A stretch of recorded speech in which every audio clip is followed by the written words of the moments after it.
Hello, good morning, good evening, good afternoon. Hello, everyone.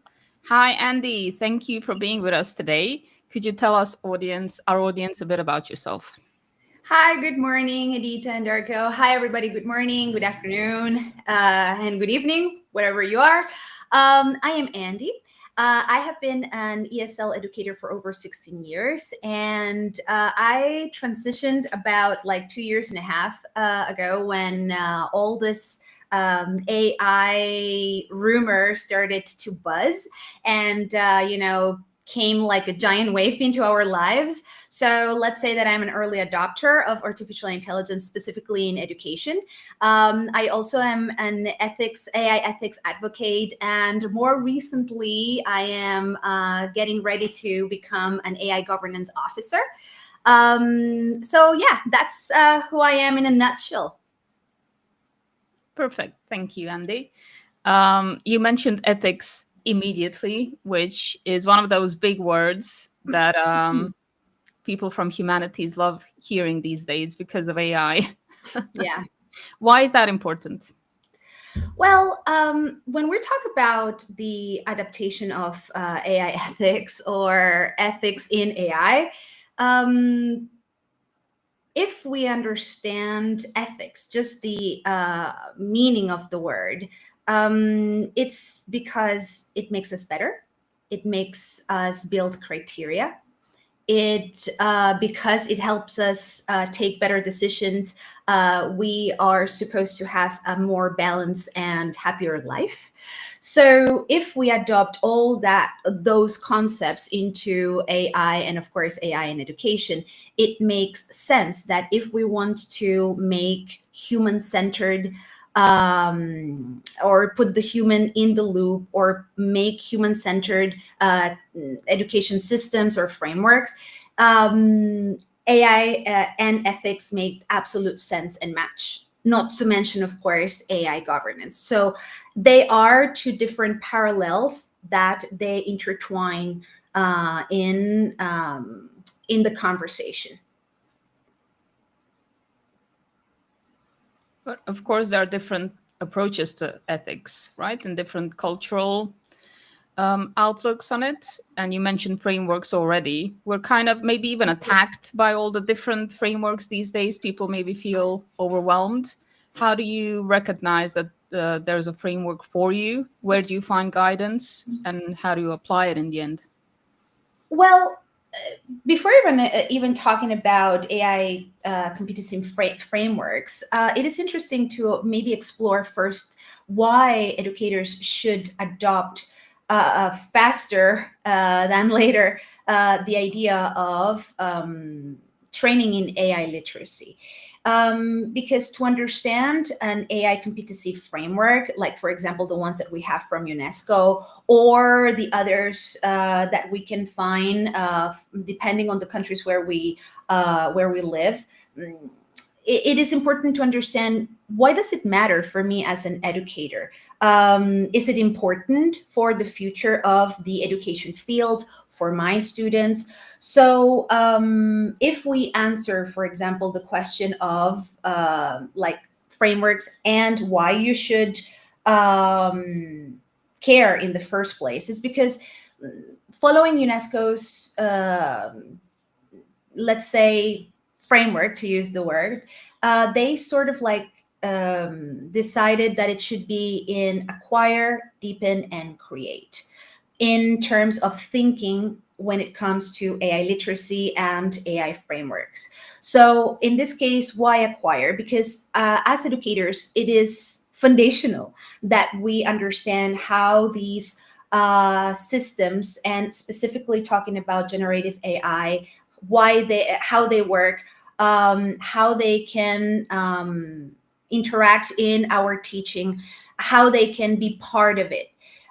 We have to understand that AI and generative AI, it is also considered, or it has to be considered in many ways as a type of technology that is more like electricity or like the internet, So because right now we are, for 2 years now, we have been working on this conversation so rapidly, it is really paramount for us educators to understand not just the utilization of the tools, as they love to talk about online all the time on different platforms like Instagram, TikTok, YouTube, etc., but what happens behind these systems, so we can definitely make sense and integrate it into educational pathways.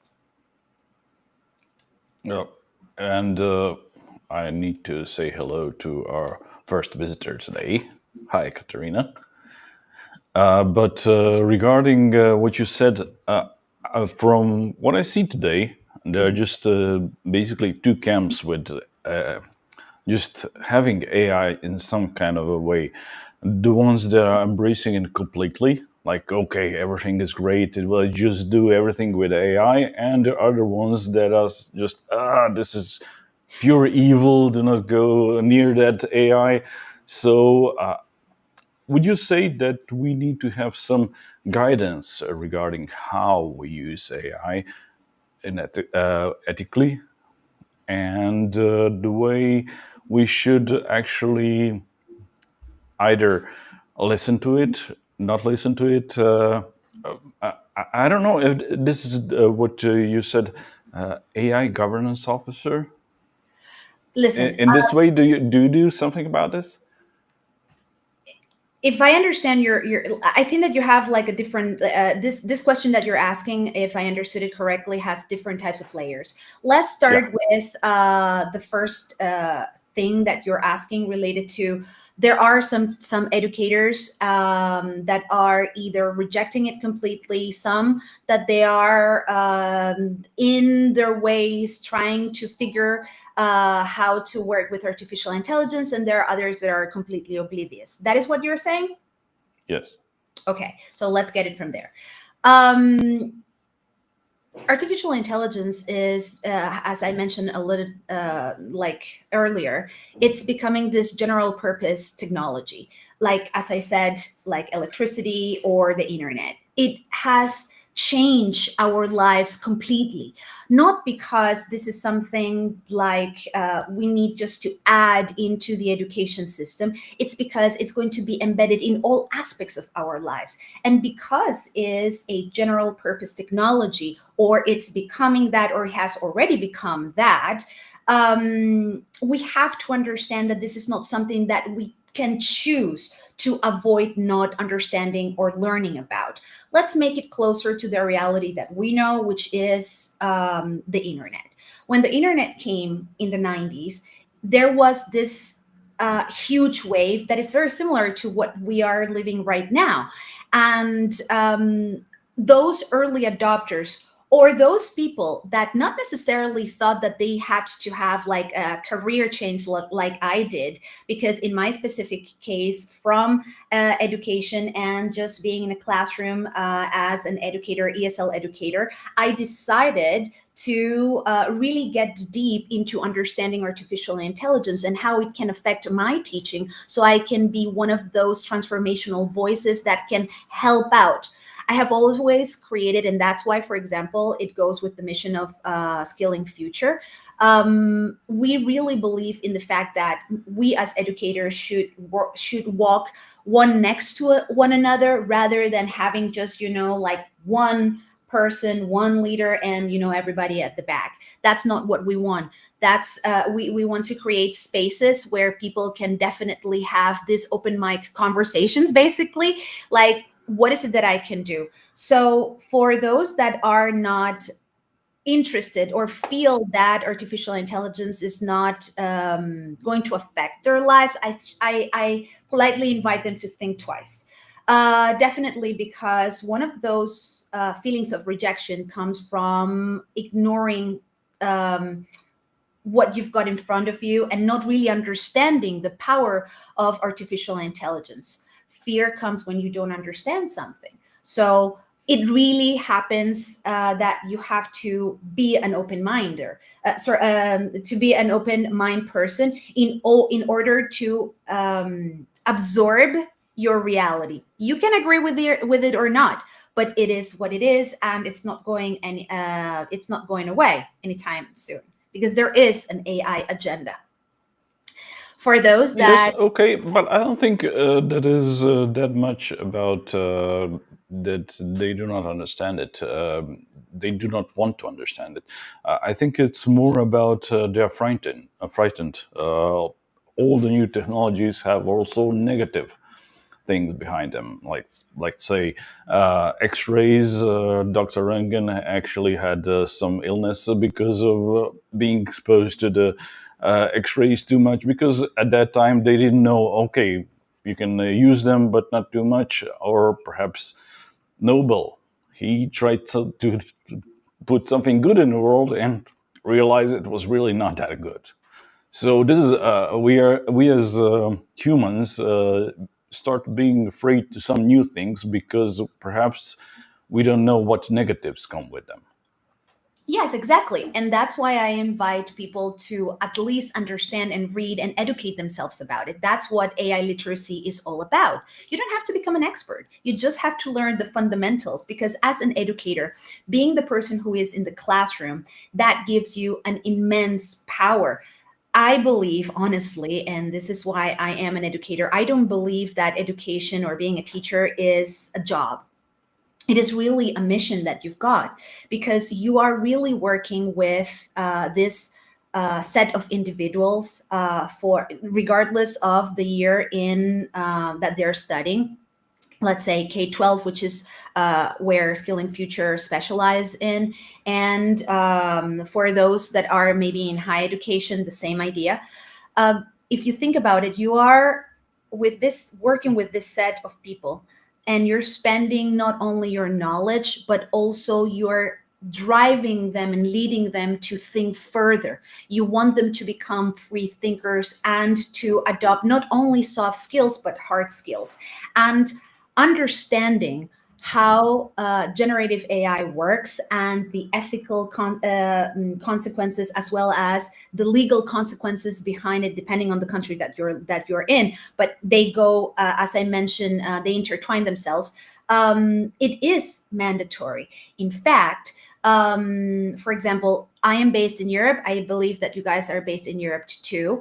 It is extremely important for us educators to at least have the big picture of what the EU AI Act compliance is about. Basically, for us to make better decisions in the classroom. I also do understand that for us educators, it has been the same story always, that usually, especially if we're working in the public system, we are the ones who have to take care of our learning, our lifelong learning, our trainings. We're the ones who actually have to pay from our pocket, and more often than not, is not economically compensated from the institutions that we work for, and the story never ends, right? But this is the path that we chose, and it comes with the title.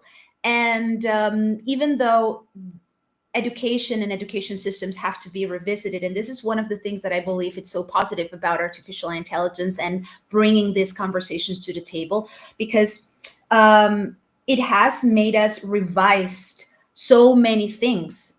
What are our ethical decisions about that we're making related to education and AI? Are we enhancing critical thinking, or are we reducing its quality? Where is the human in all this conversation? So we are in the first period of that. We are in early days ish. But I totally understand why there is this sort of feeling of uncertainty around it. But we have to be sort of like, we have to make the right decision, and the right decision is to educate yourself, so you can educate with a purpose your students related to this in this AI world. Exactly, and that's why you need guidance Yeah, around AI and ethics of AI. And this is what you're talking about. yeah. I bet you see a lot of people saying that AI is going to replace us. And this is where a lot of the fears come from. I spent so many years in education, and I fed the system with my ideas and so forth. And in the end, it will replace me. And this is Mm. one of those like really deep seated fears where people get really emotional. How Mhm. do you respond to this? Well, honestly, I don't have a crystal ball and see and understand how the future is going to look like in that aspect. If like, is it really going to 100%, like replace educators specifically? Let's talk about us as teachers. So before our jobs get disrupted, we have to understand how can we transform the role of education in the AI era. And I think that this is actually the conversation that we should be having. Instead of being afraid of being replaced because we want to continue doing the same thing over and over within a system that we as educators have so many times said that it is flawed, that it's not working out, et cetera, but we're not doing anything about it. Well, now is the perfect time, it's the perfect opportunity for you to step up and try to make something different out of it. Because if you're thinking about education as it's just like this random job, as if you're working at a coffee shop, with all due respect, well, probably that's not the place for you. I think that education should be considered one of these roles that really work for a society. Those countries, those districts, those institutions that invest in their teachers, in their training their teachers, their staff, their students, and of course the parents, because it's a triangular conversation, are the ones that are going to succeed in a better ecosystem. Let's say nation, country, etc. If we take it to the max point, but yes, it is. It is, I think, not the right angle, not the right approach to think like it's going to steal our jobs. Is what you can do in order for you not to be redundant in the AI era as an educator. What are you going to bring to the table? That is the kind of conversation that we have to work on. For example, the World Economic Forum, in their report of 2025, basically listed what are the soft skills in the AI era that we should be working on. And one of those are critical thinking. Okay, we've got artificial intelligence, we've got this extremely sophisticated systems, softwares, specifically talking about large language models, because those are the ones that we can naturally talk with. Like, how is it that I can transform it in a way that it's not about sprinkling artificial intelligence in the classroom or in my subject, but how can I help my students think better with these systems that we've got at hand? Do you see? It's a very different approach. For sure. And it starts with not avoiding it, as you said. And if you do learn about it, then you can see where the gaps are or where you come in as a human. Yes, there are so many conversations. For example, earlier when we were discussing, like for instance, like the frameworks for teachers, we also have to talk about like UNESCO's students framework that they also have. They're open. It's open. You can just go to UNESCO's website and you can just download them. They're fairly short readings. I think that there are 50 something pages each. And I think that they're quite interesting because, for example, here they discuss bias and discrimination. How does it look like? And why is it connected to generative AI? Well, we have to understand that, for example, these models, when we talk about large language models and other generative AI, they are biased. And what does it bias mean? It means that they are fed with a very specific data, the data that was available, and that data itself is also biased. So we have to rethink the way that we receive this information. I do believe that because our educational systems have always in this past 5 decades, 6 decades, so basically 60, 70 years or more, have been quite passive when it comes for the student. And I'm talking mostly, depending on the country, but it is really important to understand that the students have a very important role in transforming artificial intelligence, because they are the first users as well as us. So there is a very important conversation: privacy and data protection. AI is not your friend.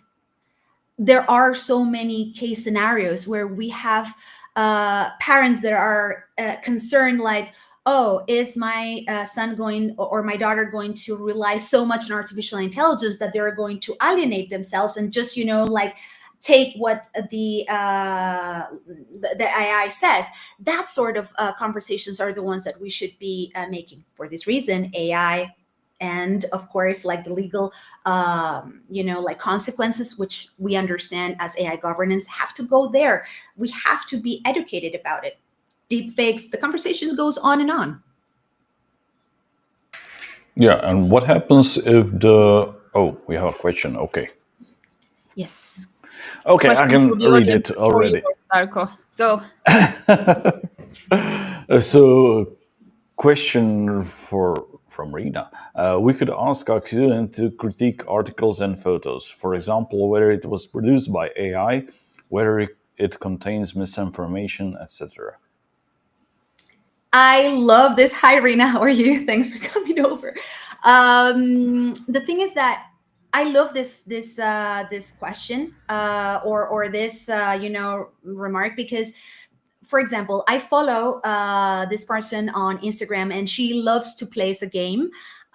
She works for social media and also is it's a media specialist. So she's not necessarily in the air, like in our field, which is education. But it's actually quite interesting because she plays the game as she always asks, it's AI or it's not AI, because she works in relation to image generation and video generation. It's unbelievable. AI has become so good at this point in life that it is quite unrecognizable to see sometimes what is what. And this is one of the things and the experiments that we should put in practice in our classrooms, not just for our kids, us adults. How many times we have heard online the typical don't say, for example, yes, no, or specific commands that we know, for example, we could use when we are working with our bank accounts, online bank accounts and stuff like that, basically because we can be hacked. We have been warned about this. So there should be a mental shift about understanding that our voices can be cloned, our anatomies can be cloned. For example, I read it yesterday. Denmark is as the trailblazers that they have always been in relation to artificial intelligence lately.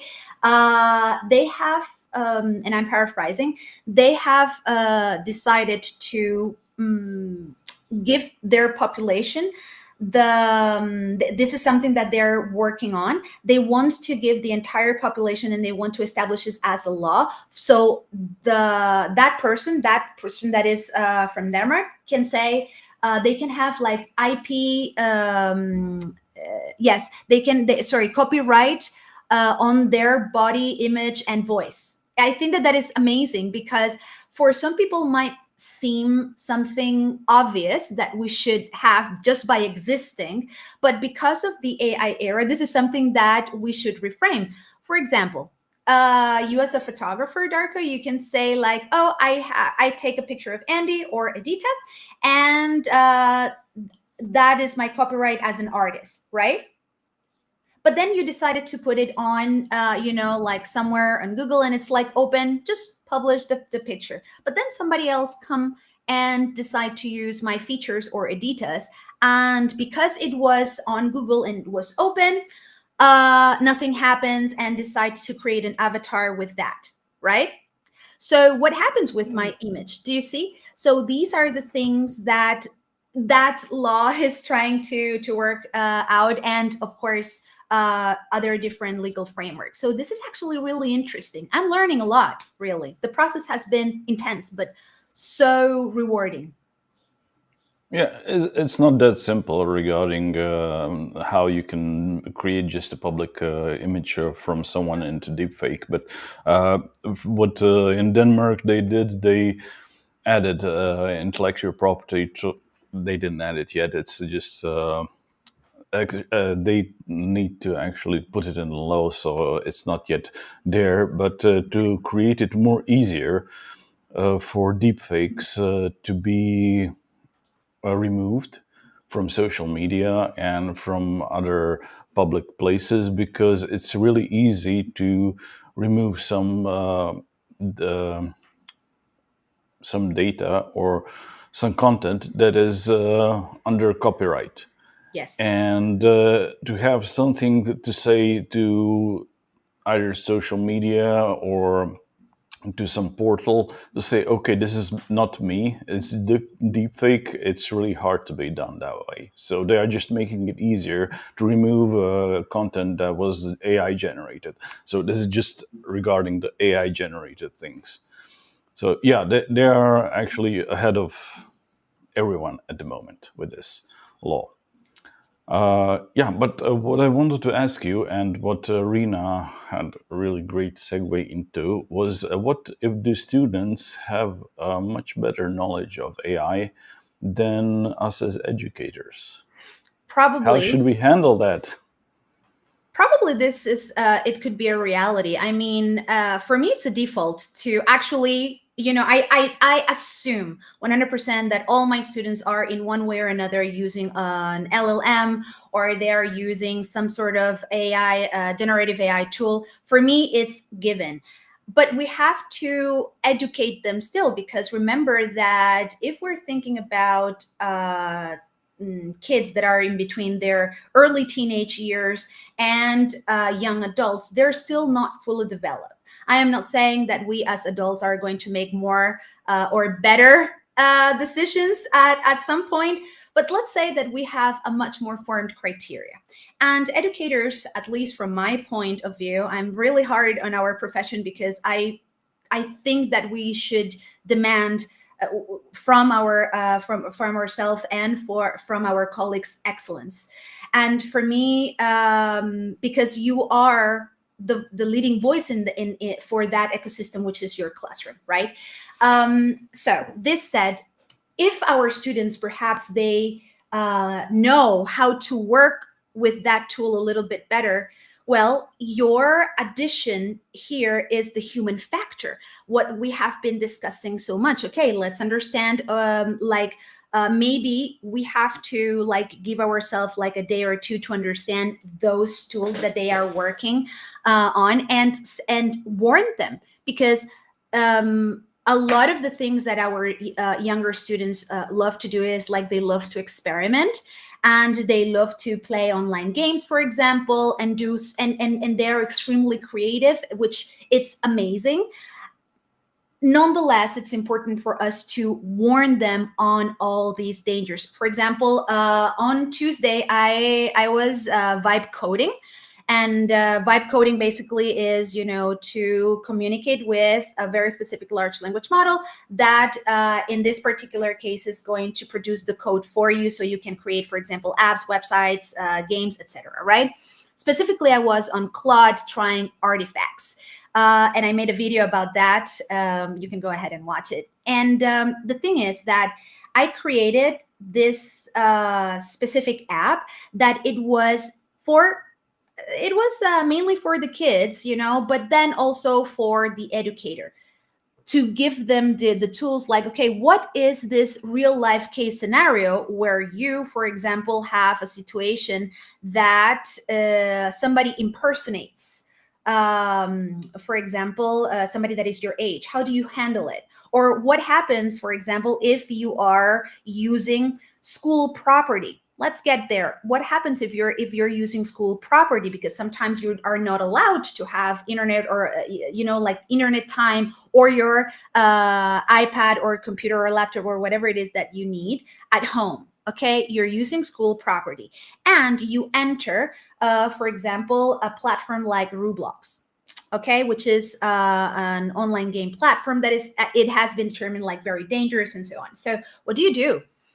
Yes, and they might know how Roblox work and like all the games in there, and they know it, and perhaps you don't, but you are the one who are supposed to warn the students that, of course, you don't use, for instance, like school property to do that. And if it happens, how can you fix it? Because it's dangerous. So do you see, we can help out. And I think that at this point, we should get down the pedestal. There are a lot of teachers, at least at my time when I was a lot younger, I had my teachers that they always had this academic thing that I am here, you are here because you are the student, I am the teacher. Yes. And I think that at this point, we have to make education more like an exchange. I have learned so much from my students, whatever they age have been, rather than just, being stiff up in my pedestal, me teacher, you student. So we should have these open conversations. Yeah, always talk about everything. Yeah. So to find something. This is an Okay, age-old Yelena story. has a really big comment, and it's my turn when it's that long. So Yelena said how to use AI to develop critical thinking. If we know that most students actually use LLMs to write essays, which they don't even review but just give to the professor. And what about the abuse of AI and undress apps, which are used for sexual abuse and blackmail? Yeah, okay. So we can leave it.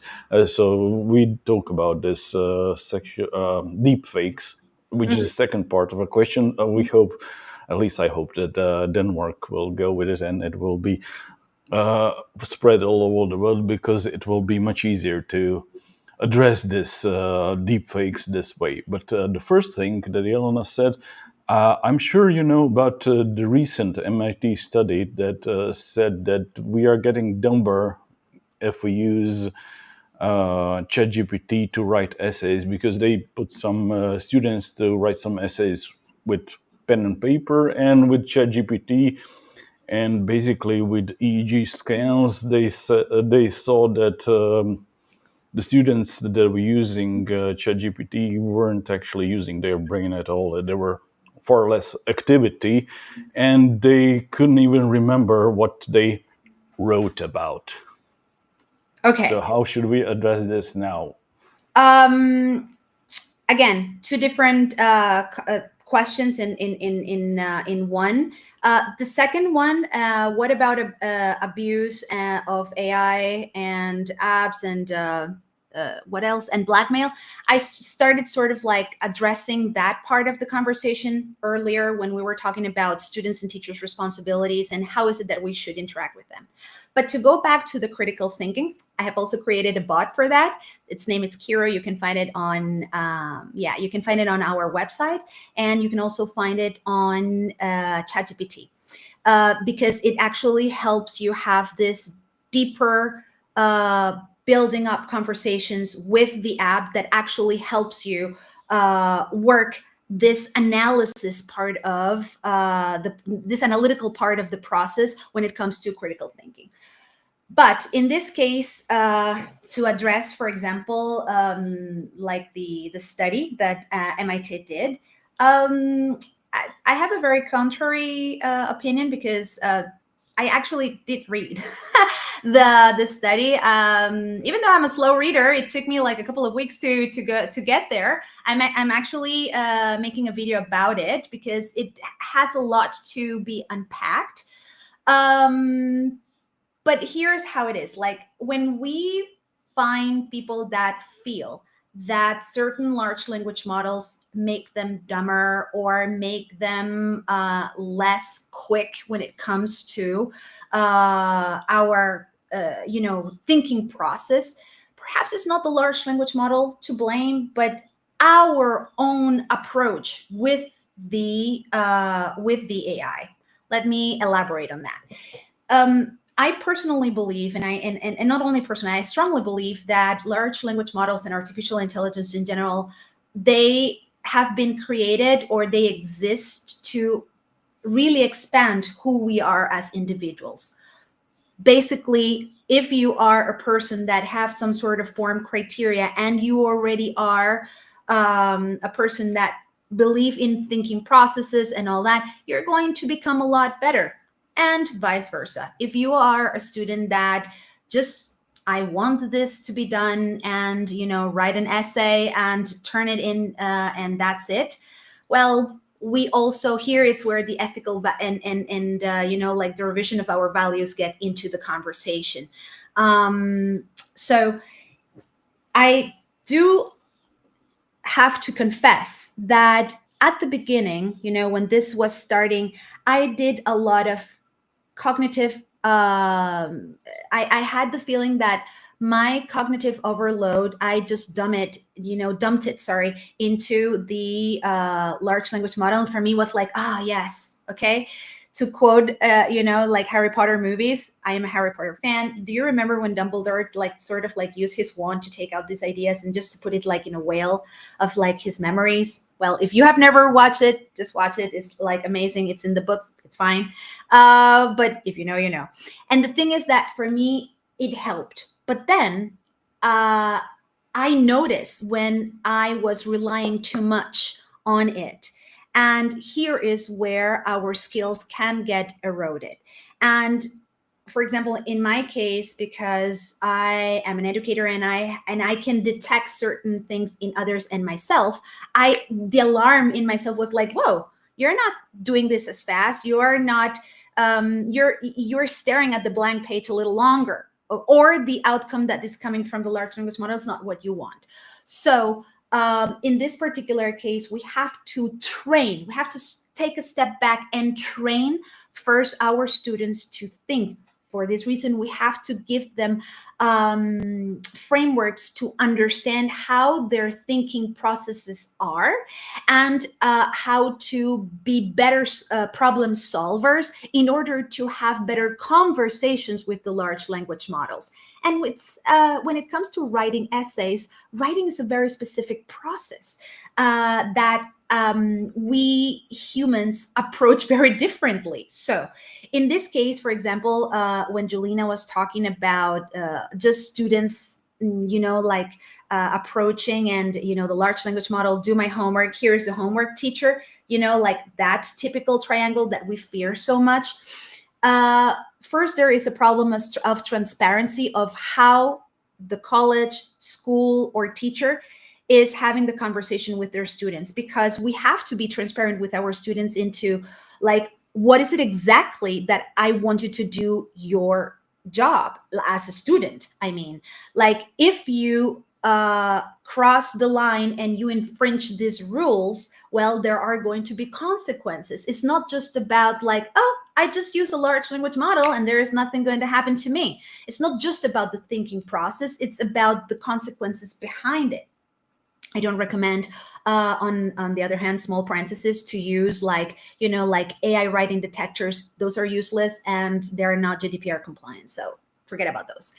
In any case, going back to the student is copying or whatever, have better conversations. Why did you decide to just ask the large language model to do the homework for you instead of you doing your homework? Perhaps the person was having a personal issue. Okay, perhaps the person didn't know how to approach the topic, and their easiest choice, because we're humans, it's innately human to go and have shortcuts. We love shortcuts, right? That's why we are so into technology, because they help, it helps us create things that make our lives a lot easier, I guess, right? So in this case, we have to have these conversations with our students and really ask them what happened behind. If it's just because they were just being lazy, there is a pattern that we need to fix or help them fix. If we know that it is, somebody that you cannot really correct, then you just have to take the step forward and, talk to the parents, make it, that's a different protocol that you have to follow.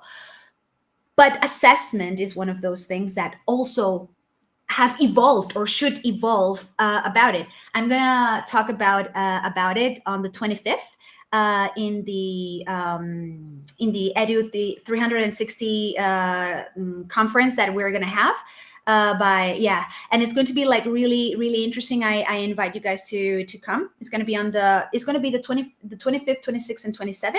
You can just come. There are a lot of educators around the world. So if you're getting into artificial intelligence, come learn about it. It's free. I mean, like, just go ahead and come and join. So yeah. Yes, and should educators be more explaining to their students about negatives of AI, because they only see positive, like with writing essays, okay, in 5 minutes I'm done, I don't need to do anything else, and to just develop some kind of self-awareness that it shouldn't be done all the time.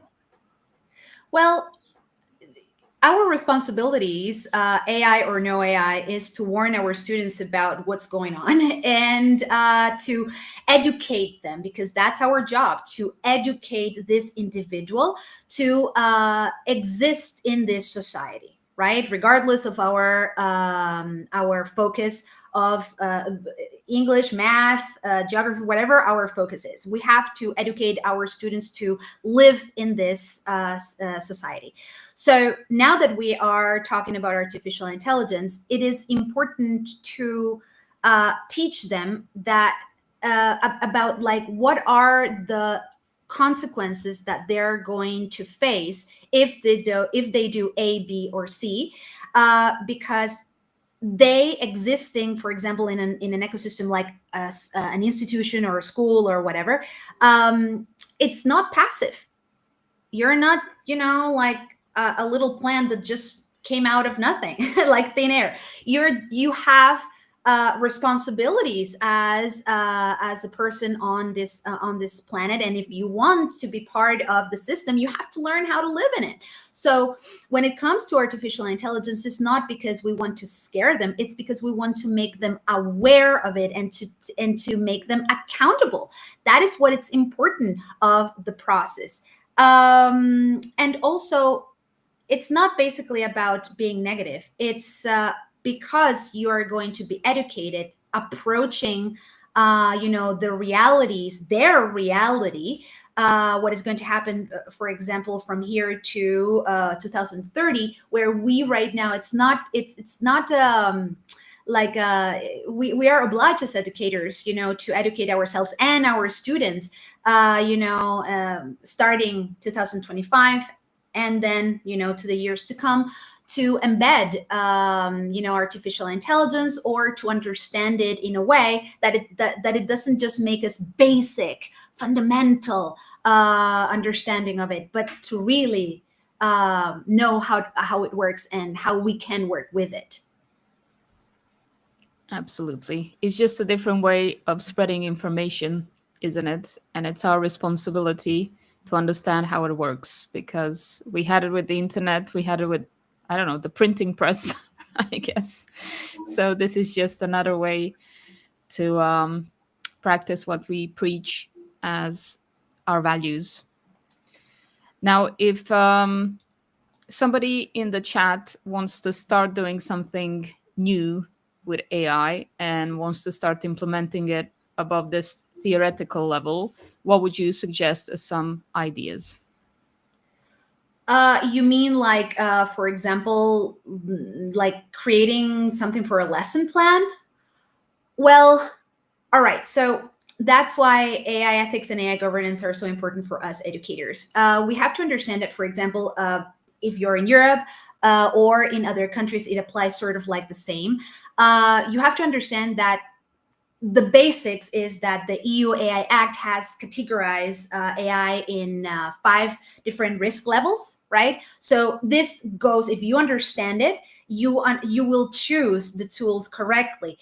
But before choosing anything, you have to have some sort of protocol that goes within your school. you're not this individual that floats in this ecosystem, aka your school or institution. So everything has to be documented and have to follow a very specific protocol. But for us to understanding, not in terms of productivity, if you're going to use it with your students, okay, is this going to be an acceptable risk, high risk, limited risk, minimal or no risk? What is it that am I going to use in the classroom in order not to put my students and my institution in peril? So this is important. Then the ethical part. Okay, is this going to work for them or not? Then the pedagogical aspect. Okay, do I actually need to use artificial intelligence in this process? There are many different steps that we need to think about. And when you're creating like a lesson plan, you need to apart from understanding this part and not just thinking about productivity, because that is how it has been sold, right? Like, do this and use this tool because you're going to be more productive. But productive in what way? You are like mass producing things that already exist, or you're actually tailoring the learning experience with the students that you've got in the classroom and to their needs. What is it that you're doing really? Are you actually creating a new learning experience? Like, for example, instead of just creating more, let's say, if you are in middle school, maybe you can be talking about specific rubrics. Why don't you start creating prompts with your students, and then together with an authorized large language model that has followed the protocol and all that, you have conversations, and maybe you can together create an app. Isn't that better? Because you're working both the pedagogical aspect, you're working on that specific, let's say, subject that you want to work out with your students, and you're building also a hard skill. It doesn't have to happen all the time, but it's there. Yeah, this is what educators could do directly with their students, and so it needs to be really regulated among the whole education and everything. But do you have some practical ideas how to do something with maybe a lesson plan or something like this that doesn't really Sure. directly affect it? Well, in this case, for example, I love working with this app called Suno. And Suno is an AI app that creates music. And I am a big fan of it. And for example, with my students, an original idea that we have created is like working on a playlist that, for example, for my 15-year-olds, we created something for them to relax and study in an environment that it was, like relaxing for them. So they created, we it was for an English class, and we first worked on the vocabulary. We built around like the concept of what was relaxing for us. So we worked on different genres, and we started like understanding a little bit more what was that, and then we went into the app and introduced our prompts, and they created music. Of course, there is like a copyright discussion. There is like different like discussions here, and it was with an educator in the room. It's not something that as minors I invite them to do, because you have to be you have to be 18 plus to use this platform. So it was with my account, for example. I just received their ideas, and I just gave them sort of like the final product, but by using their ideas, and they could see them how their thoughts materialized. It was not something that it was just in 2D. It became something tangible. And yeah, we had our playlist. So this is one way that you can do it, and it's not just one class. It's a process that you go over. And it's really fun for the students, I guess. So fun. We keep talking about the system, and of course you work in a classroom, and you work within the public system, I would guess, and you talk about that a lot with your colleagues from the system. What about all the freelancers out there that might be feeling even more lost without any institutional support?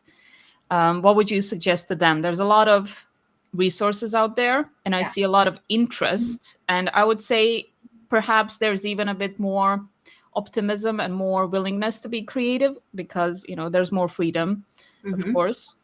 How would you help them with some guidance? Because I think a lot of them, from what I hear from my colleagues, is, where to start, who to trust, how to implement this. There are so many different approaches. Yeah. So how do you help them? All right. Well, first, I would like to clarify that I have never worked for the public system. Never, ever. I have colleagues that have, and most of the experiences that I have, it's because I have read about it, researched about it, and have it firsthand from them. I have always worked for private schools and later on in life as a freelance. And then, creating specific learning roadmaps as like, for example, right now, creating AI roadmap integrations for schools. I am doing it right now with my 9-to-5. Because apart from having, Skilling Future, which is a massive amount of work, I also have my regular 9-to-5, at least for now. So my recommendation is this. Because the fact that you are a freelancer and you mentioned being more creative, yes, you have a lot more freedom to choose systems and softwares A, B, C, D, whatever those are. But you have to always remember your ethical and AI governance responsibilities. That doesn't go away, even if you're not, working in a public system. Why? Because you'll still be working, if it's the case with minors, if you're working with adults, even if they're young adults, there are different ways to approach it, but still then you focus more on not only the GDPR aspects related to minors, but also the fact that you are going to be working more on their critical thinking process and problem solvings and skills and that sort of thing. So the approach is different. Now, if they want to start, there are so many ways that you can start with platforms that offer all this beautiful knowledge for free. To start with, my YouTube channel. On Skilling Future, we offer a lot of trainings online that are workshops of an hour, sometimes an hour and 15 minutes, and sometimes a little shorter. And you can just start there. It is sort of like categorized in different topics. Like, for example, if you want to work with some specific tools, if you want to work just about like the ethical part of it and that sort of thing. Or you can just go to, for example, OpenAI offers wonderful, they offer wonderful free training online. They have it on their page, as well as Anthropic or our Titan, Google. I mean, they offer this trainings for free. Right now, Google has for educators specifically, it has a free training that is so beautifully done, and it's so simple, very approachable, very friendly, and again, for free. So don't limit yourself with the excuse that you make up for yourself to believe that you can postpone it, because if the more that you postpone something, the less you're going to get to do it. So just start, and you don't have to start doing like massive things. Just start reading also some specific articles, so you get used to the lingo, the vocabulary that surrounds everything related to artificial intelligence, because it's also part of our new vocabulary, that sort of thing. Start today. In the comments, we have Samuel, our loyal follower, who's waiting for some merch from us. I will read his comment. He says, "No offense, I don't see anyone educating children/students to only use AI responsibly.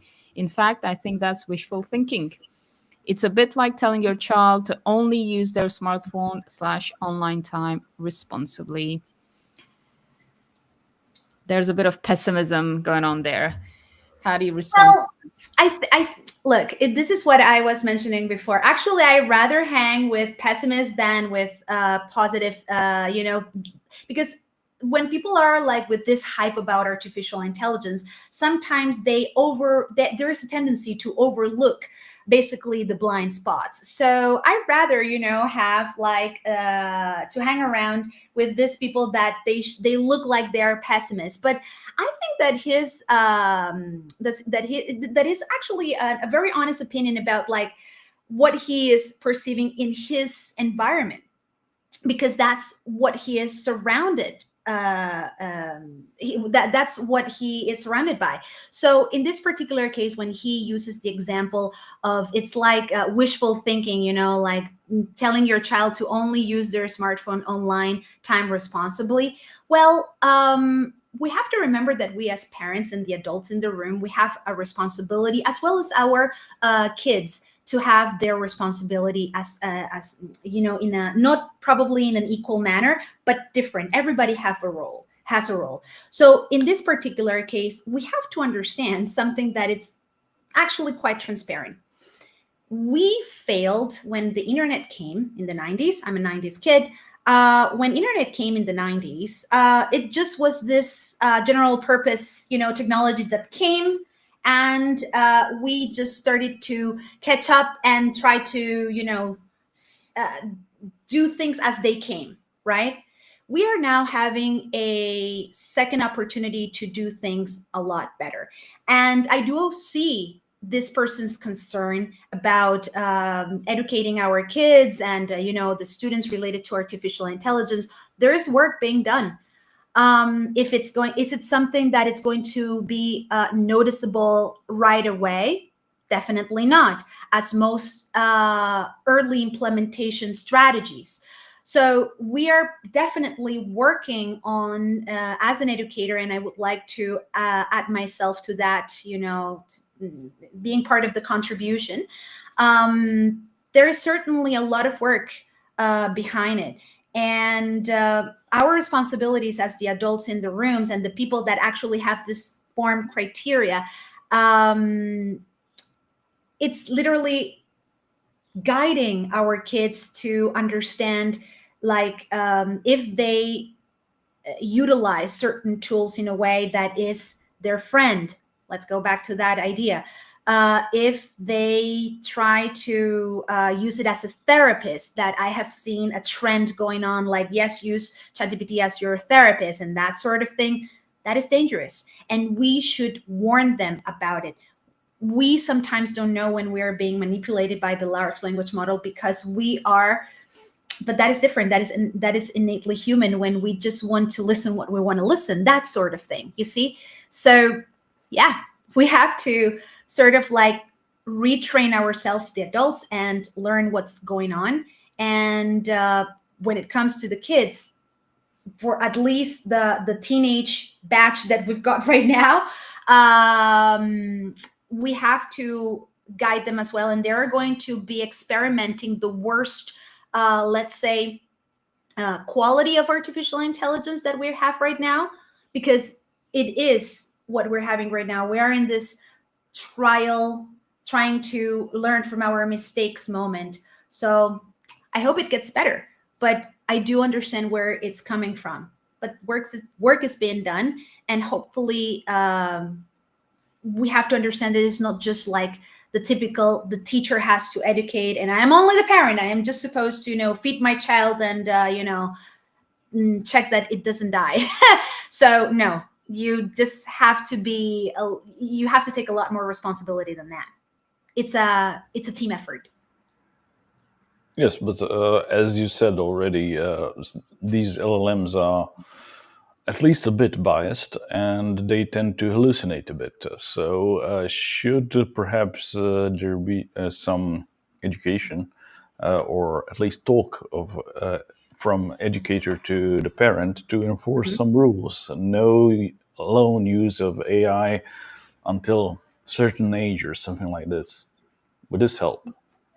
Look, every Because household. at the moment there is no rules regarding, so the kid with 2 years that has mobile phone can use it. But that is the thing. I mean, as a parent, this is a triangular conversation: the parents, the educators, and the students. Okay. So we are supposed to build together this new conversation, because for all of us, including the educators, this is a first time in a life experience that we're all having. And of course, for those, I don't come from a tech background. And for me, it was twice as hard to understand every like the technical aspect of it all, because I come from humanities and arts. And so in my from my understanding, that's why it was so easy for me to get into AI ethics and AI governance, because it's something that it was more relatable to my reality, right? So yes, we should educate our children in to make them understand that large language models, at least in the way that we have them right now, they don't think. They are not sentient entities as humans are. So the process of how they receive the information is definitely very different. So we have to warn. We have to warn, our kids, students, users that we know that they're interacting very deeply with large language models in a way that there are consequences, not necessarily legal, but there are mental health consequences that come with that. So we have to be really careful about the conversations that we usually have with large language models. It doesn't matter if they're like super interesting. I love having conversations with my ChatGPT, or for example, the voice model of Perplexity that right now it's like awesome, Gemini as well. It's really great. But for me, it's very specific. I use it for very specific reason. I impose my own rules. And as I was saying before to Darko, we in every household is different. And for what I think it's correct, in some households, they might feel like it's not. So my advice is just to try to think of safety in a way that is balanced with reality, and work from there. And lead by example. And I think what you mentioned about the lessons we've learned from embracing internet, I think we should think twice about this, because now we have the experience, so we should be a bit wiser about everything that we need to consider. Oh boy, we have 2 more comments. Nice. I don't know. AI and ethics are a really interesting topic. Yes, because it puts us in the middle. I mean, it's about us. It's about, human behavior and our decisions. So yes, let's bring it on. Do you want to respond to these comments now? Do you have time for it? Or do you want to respond to them in the comments? It's up to you guys. I mean, okay, let's go for it. The first one is, I think you've addressed this one, but maybe you can double down on it. On YouTube, there's a comment from MyUX. I think children and students will use AI to work around. The issue is how to make them think. Using AI reduces thinking on their part. This is, again, I think, referring to the study that we've mentioned. You've kind of responded to this. Is there something that you would like to add? Yes, I would like to invite people to read a little bit more about it. That's why I was at the very beginning of our conversation today, I was like inviting people to understand more about how AI function, and specifically generative AI. And if you learn the fundamentals and you actually see what happens behind, then you will see that it's not really much about the artificial intelligence, but who we are as learners. And not talking just about school environments, who we are as long life learners from the moment that we are here on Earth until we are just like done. Do you see? So it has to do a lot with it. And the second one I'm going to show on the right side because it's quite a long one. Darko, do you want to read it? Yes, of course I'll read it because it's so long. And from the ethics of AI, we go to more technical, deeply problems of AI. So Yelena said, I have a problem with pushing AI this much, even in education, at a time when humanity does not have the resources to energetically support AI, which consumes considerable amounts of water and electricity for its work. It's unethical to push so much AI into every aspect of life. I believe that its use should be limited to what is necessary. For example, the development of medicines.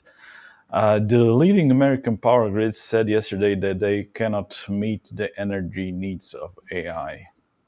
And yeah, so this is a current problem that really AI use is quite energy inefficient, let's say it that way.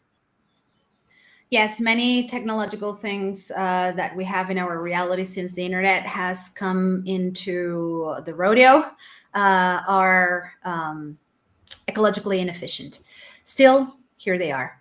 Are we going to just, try to hide the sun with a finger? I advise not.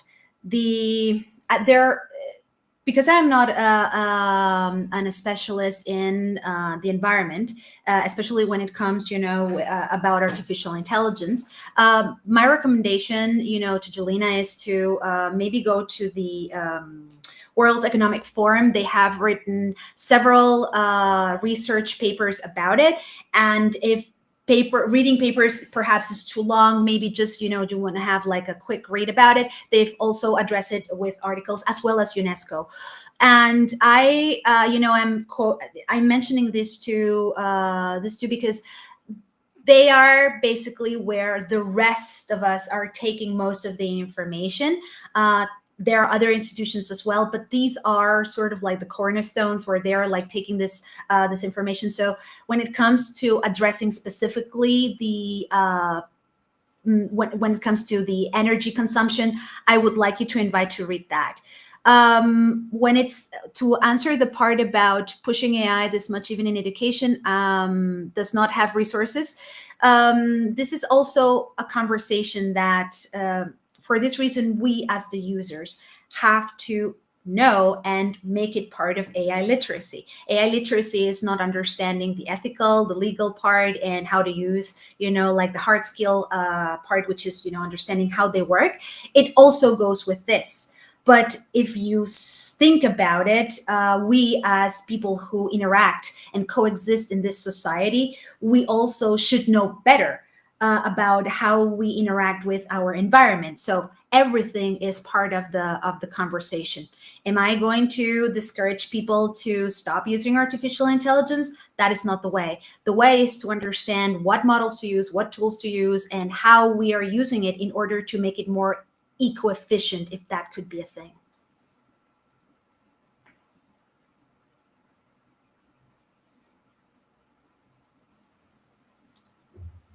Yes, you're right.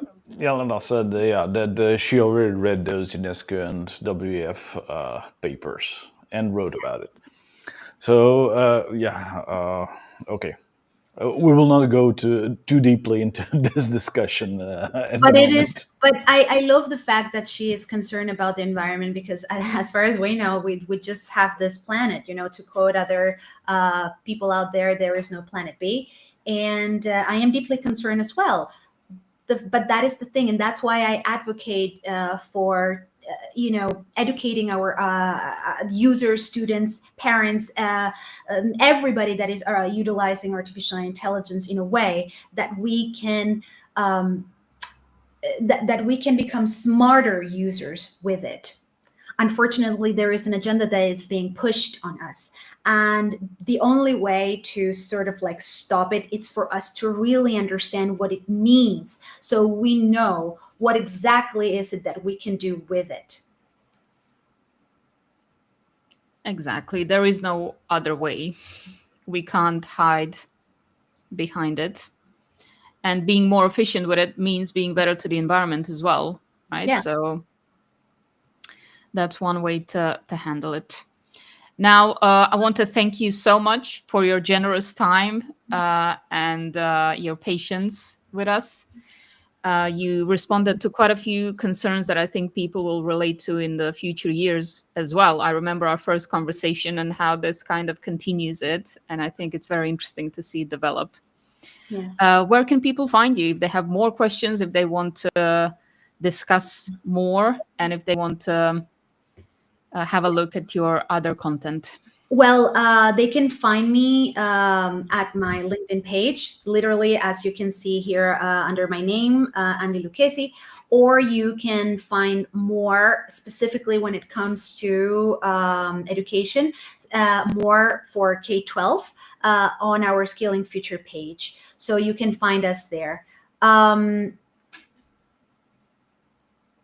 Okay, sorry for a second. There was a glitch. So that's why I stopped, because I didn't know if it was recording. And also, if you are on Instagram, I am also on Instagram, and there my content is a little bit more about, ESL focus and how to strategically use some specific tools ethically and responsibly in the classroom.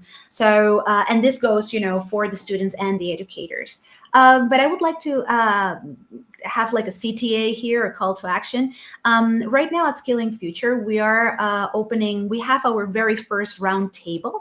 It was last week, and it was really empowering. We loved the experience.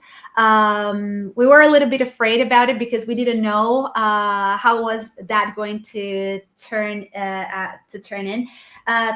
But for us, it was interesting because we had like almost 100 people in the room, which was huge for our first round table. And we're going to have these monthly at the beginning of every month. So in August, the first week of August, on Wednesday, we're gonna have them.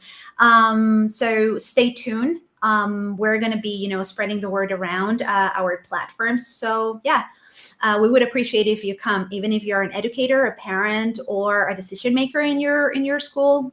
It's an open mic. We always have, sort of like a layout, a plan that for us to discuss.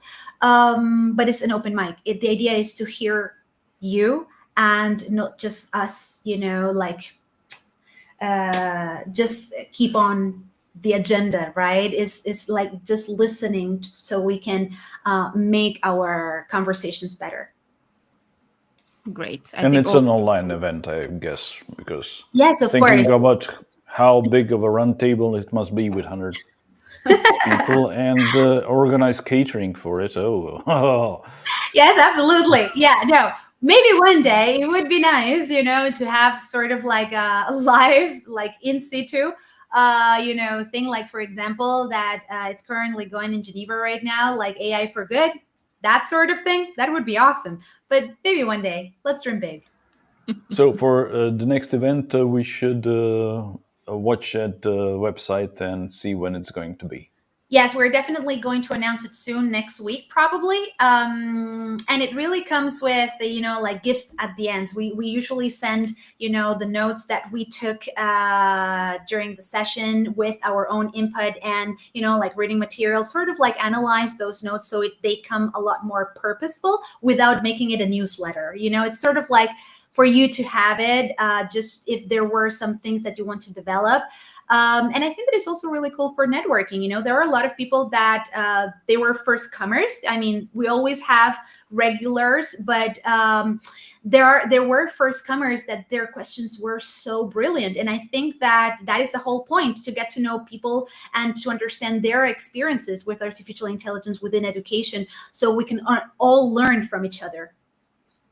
Absolutely. And I think the lovely people today from the comments who care enough to ask questions and engage, you might be interested in this event. We have a few closing comments that are really nice.